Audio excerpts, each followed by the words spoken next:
You ask Tiger to solve. This deals with linear equations with one unknown. The final result is v equals -32/25.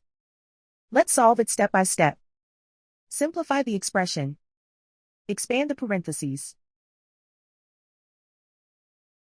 Simplify the arithmetic. Multiply the coefficients.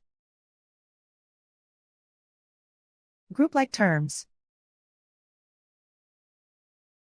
Simplify the arithmetic. Group all constants on the right side of the equation. Subtract 32 from both sides.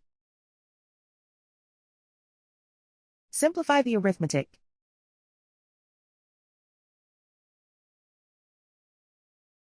Isolate the v. Divide both sides by 25. Simplify the fraction.